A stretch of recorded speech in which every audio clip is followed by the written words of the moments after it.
En la década de los 90, Venezuela se estremeció ante la presencia de un demente que se comía a sus víctimas. Rápidamente popularizado por la prensa, ya que era el primer asesino serial de la nación, Dorancel Vargas Gómez, que pasó de un simple vagabundo a convertirse en un monstruo, es conocido hasta el día de hoy como el Comegente o el Aníbal Lecter de los Andes. Cabe resaltar que debido a un error tipográfico de la prensa su nombre fue cambiado a Dorángel.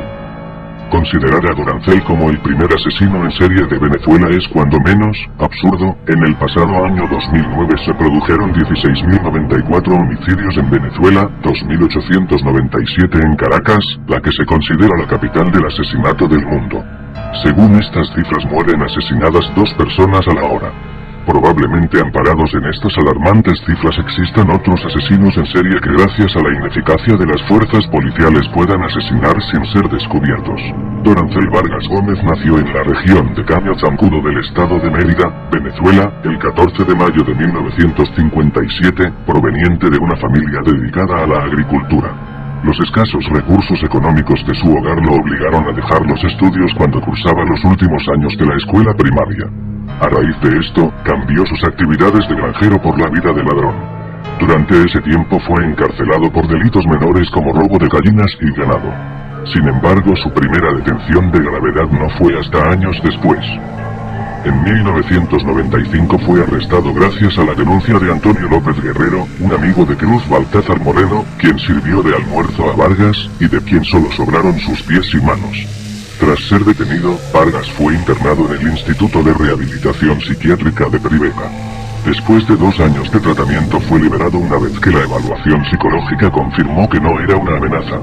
No obstante, Dorancel no recibió ningún tratamiento para su enfermedad mental y su familia no pudo prestarle el apoyo necesario. Así el Comegente huyó de su casa para visitar a la persona que lo denunció, Antonio López. Después de comérselo se trasladó a la ciudad de San Cristóbal en el estado de Táchira, donde aparentemente llevó una vida normal como vagabundo. Al vivir en las calles mendigando, la policía pronto perdió su rastro, y Dorancel pasaba sus días merodeando por los márgenes del río Torbes, también en las cercanías del Parque 12 de Febrero, con su compañero de celda Manuel. Al parecer el Comegente construyó una rústica casa en un rancho abandonado, lugar donde se dedicó a sazonar a sus víctimas, aunque prefería dormir en un estrecho túnel bajo el Puente Libertador. Es en este sector donde Dorancel hace amistad con los pueblerinos del área. Su siguiente víctima fue Manuel, su amigo y compañero de la cárcel, a quien cocinó en deliciosas empanadas, de acuerdo al testimonio de las personas que lo comieron sin saberlo. Cuando los oficiales le preguntaron por qué lo mató, Dorancel respondió: como era tan buena persona seguro tenía que estar bien sabroso. A partir de noviembre de 1998 el Aníbal Lecter de los Andes comenzó a matar personas cada semana.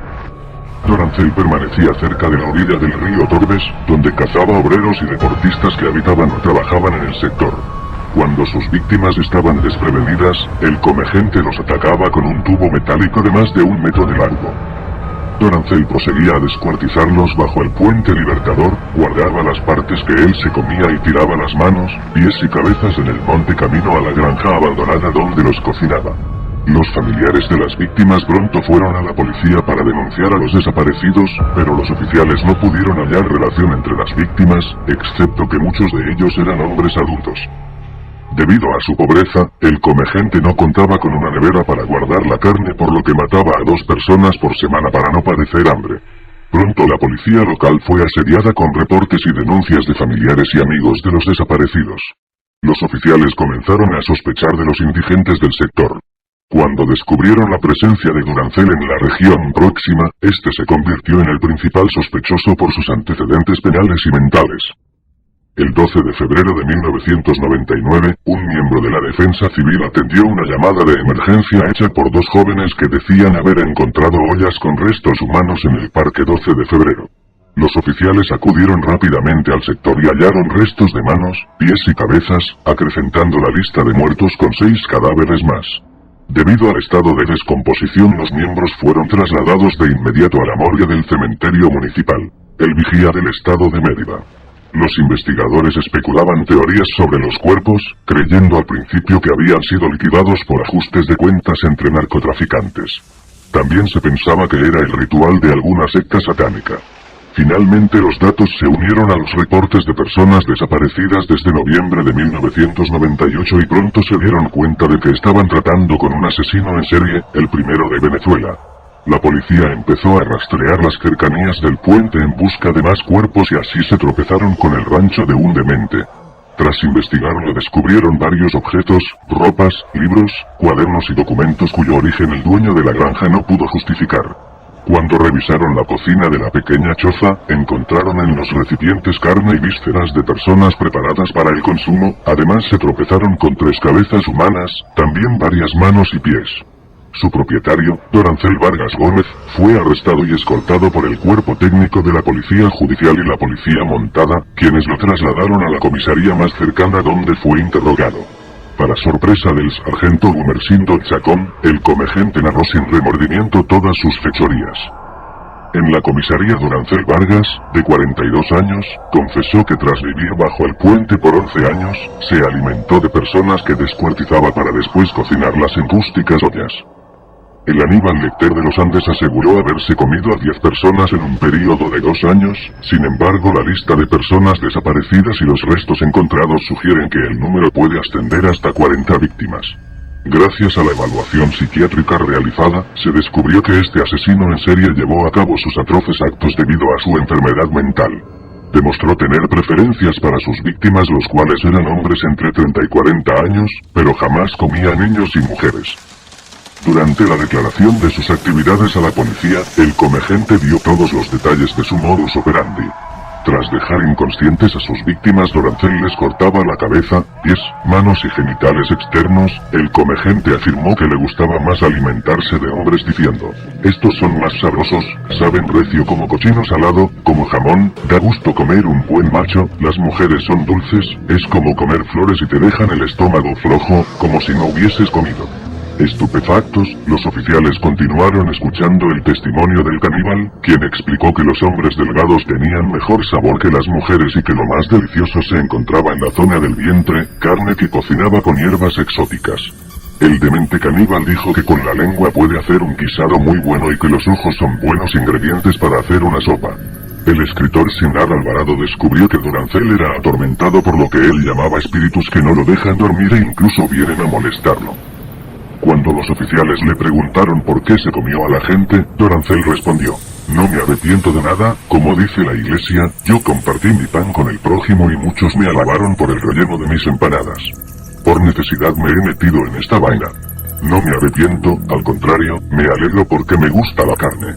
Lo único que no me da apetito son las cabezas, manos y pies de los seres humanos, pero me los comía en una sopita cuando me daba hambre. Pronto la prensa hizo un espectáculo sobre el comegente, es así que Sinar Alvarado escribió un libro sobre la vida del asesino, Retrato de un caníbal. En el 2004 se entrevistó con el comegente, este le preguntó: ¿usted ha comido peras? Es igual, claro que como gente, cualquiera puede hacerlo, pero hay que lavarla bien y condimentarla bastante para evitar el contagio de enfermedades y solo me como las partes con músculos, particularmente los muslos y las pantorrillas. Finalmente los habitantes del sector exigieron a la comisaría que trasladen al comegente a San Cristóbal, la capital del estado. Pero los convictos de la cárcel de Santa Ana protestaron tanto como los enfermos mentales del Centro de Rehabilitación Mental de Peribeca, quienes no estaban tan dementes para querer compartir el espacio con un caníbal. Hoy en día Dorancel Vargas Gómez permanece encerrado en una celda de la Dirección de Seguridad y Orden Público del estado de Táchira, donde pasa los días fumando e imaginándose suculentas recetas.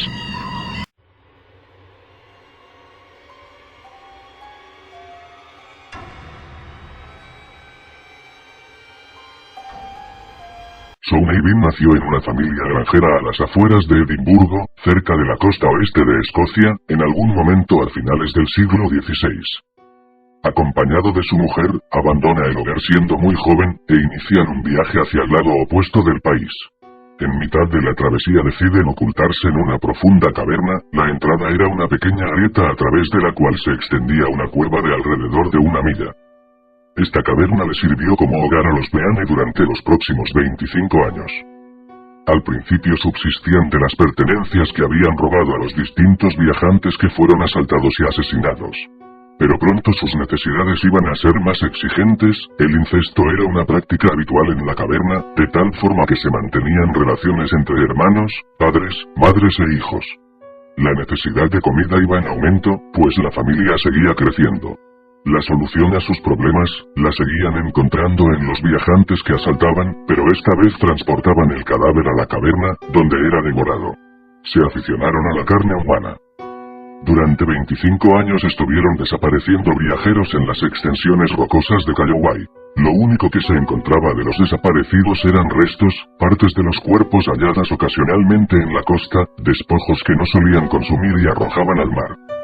Estos restos humanos suscitaban las más diferentes teorías.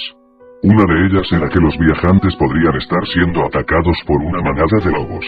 Sin embargo, esta hipótesis no se sostuvo durante mucho tiempo, pues no solo desaparecían individuos que viajaban solos, sino que también se echaron en falta a grupos. En ocasiones atacaban a grupos de 4, 5 e incluso 6 personas si iban a pie, eso sí, nunca a más de 2 si iban a caballo.